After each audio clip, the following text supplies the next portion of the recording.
CNN. Here's a look at former Staff Sergeant Robert Bales, who is serving life in prison without parole for the murders of 16 Afghan civilians in 2012.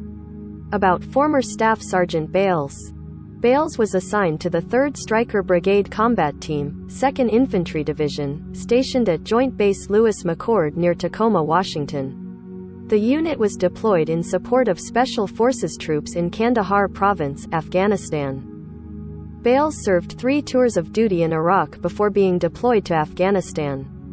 Timeline. March 11, 2012. Bales leaves the military base and goes on a house-to-house shooting spree in 2 nearby villages.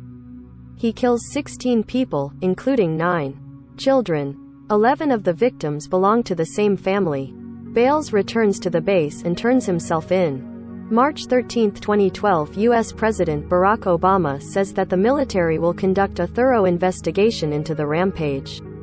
He says he has told Afghan President Hamid Karzai that the United States takes this as seriously as if it was our own citizens and our own children who were murdered. March 15, 2012. U.S. Defense Secretary Leon Panetta meets with Karzai, who tells Panetta that troops should be pulled out of Afghan villages. March 16, 2012. The military identifies Bales as the suspect in the shootings. March 23, 2012. Bales is charged with 17 counts of murder and 6 counts of assault and attempted murder. U.S. and Afghan officials initially said 16 people died in the attack.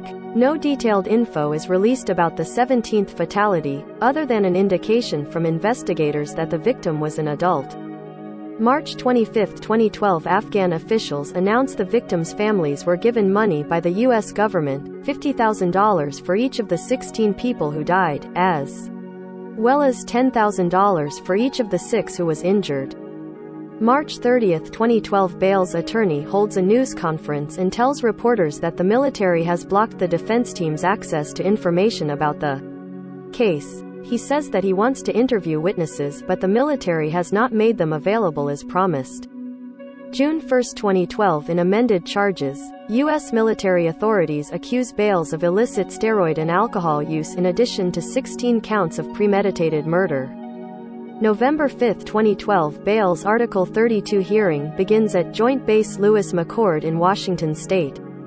December 19, 2012. The U.S. military releases a statement saying Bales will face a court-martial and could be given the death penalty if found guilty. June 5, 2013. Bales pleads guilty to more than 30 criminal charges, including 16 premeditated murder counts. The move spares him a possible death sentence. August 23, 2013. Bales is sentenced to life in prison without parole. October 2015. A University of Chicago law professor and students launch a project called the Combat Clemency Project. They file a clemency petition for Bales and 6 other veterans serving sentences for killing civilians in Afghanistan and Iraq.